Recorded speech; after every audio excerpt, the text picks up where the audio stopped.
ഉൽപ്പത്തി അധ്യായം 40.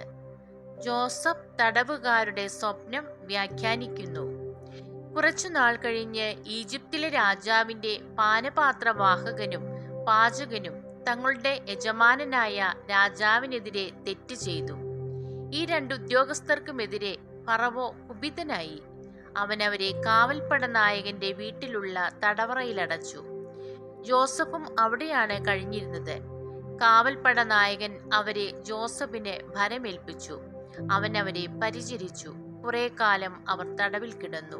തടവറയിൽ കിടന്നിരുന്ന അവരിരുവർക്കും ഈജിപ്തിലെ രാജാവിന്റെ പാനപാത്രവാഹകനും പാചകനും ഒരു രാത്രിയിൽ വേറെ വേറെ അർത്ഥമുള്ള സ്വപ്നമുണ്ടായി. ജോസഫ് രാവിലെ അവരുടെ അടുക്കൽ ചെന്നപ്പോൾ അവർ വിഷാദിച്ചിരിക്കുന്നത് കണ്ടു. തന്റെ യജമാനന്റെ വീട്ടിലെ തടവറയിൽ തന്നോടൊത്തു കഴിയുന്ന ആ ഉദ്യോഗസ്ഥന്മാരോട് അവൻ ചോദിച്ചു, നിങ്ങളുടെ മുഖത്ത് എന്താണ് ഇന്നൊരു വിഷാദം? അവർ പറഞ്ഞു, ഞങ്ങൾ രണ്ടുപേരും സ്വപ്നം കണ്ടു. അവയെ വ്യാഖ്യാനിക്കാൻ ആരുമില്ല. ജോസഫ് പറഞ്ഞു, വ്യാഖ്യാനം ദൈവത്തിൻ്റെതല്ലേ, സ്വപ്നം എന്തെന്ന് പറയൂ. പാനപാത്രവാഹകൻ തന്റെ സ്വപ്നം ജോസഫിനോട് പറഞ്ഞു. ഞാനൊരു മുന്തിരിവള്ളി സ്വപ്നം കണ്ടു. അതിൽ 3 ശാഖകളുണ്ടായിരുന്നു. അത് മൊട്ടിട്ട ഉടനെ പുഷ്പിച്ച് കുലകളിൽ മുന്തിരിപ്പഴങ്ങൾ പാകമായി. ഫറവോയുടെ പാനപാത്രം എൻ്റെ കയ്യിലുണ്ടായിരുന്നു. ഞാൻ മുന്തിരിപ്പഴങ്ങൾ എടുത്ത് പിഴിഞ്ഞ് പാനപാത്രത്തിലൊഴിച്ച് അവന് കൊടുത്തു.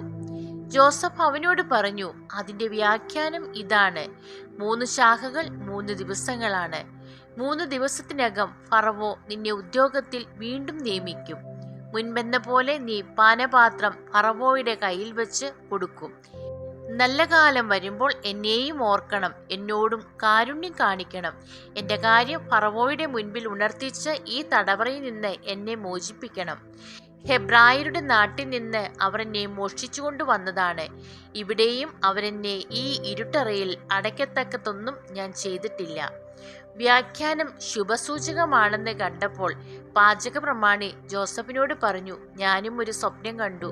എൻ്റെ തലയിൽ 3 കുട്ട നിറയെ അപ്പം ഉണ്ടായിരുന്നു. ഏറ്റവും മുകളിലെ കുട്ടയിൽ ഫറവോയ്ക്ക് വേണ്ടി പാകം ചെയ്ത പലതരം അപ്പങ്ങളായിരുന്നു. പക്ഷികൾ വന്ന് എൻ്റെ തലയിലെ കുട്ടയിൽ നിന്ന് അവ കൊത്തി തിന്നുകൊണ്ടിരുന്നു. ജോസഫ് പറഞ്ഞു, അതിൻ്റെ വ്യാഖ്യാനം ഇതാണ്: 3 കുട്ടികൾ 3 ദിവസം തന്നെ. 3 ദിവസത്തിനകം ഫറവോ നിന്നെ പുറത്തിറക്കി മരത്തിൽ കെട്ടിത്തൂക്കും. പക്ഷികൾ നിന്റെ മാംസം തിന്നുകയും ചെയ്യും. 3-ാം ദിവസം ഫറവോയുടെ പിറന്നാളായിരുന്നു. തന്റെ വേലക്കാർക്ക് അവൻ ഒരു വിരുന്ന് നൽകി. പാനപാത്രവാഹകനെയും പാചക പ്രമാണിയെയും പുറത്തു കൊണ്ടുവന്ന് വിധി കൽപ്പിച്ചു. പാനപാത്രവാഹകനെ ഉദ്യോഗത്തിൽ തിരികെ നിയമിച്ചു. അവൻ പാനപാത്രം ഫറവോയുടെ കയ്യിൽ കൊടുത്തു. എന്നാൽ പാചക പ്രമാണിയെ അവൻ തൂക്കിക്കൊന്നു.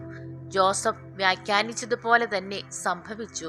എന്നാൽ പാനപാത്രവാഹകൻ ജോസഫിനെ ഓർമ്മിച്ചില്ല, അവനെ മറന്നുകളഞ്ഞു.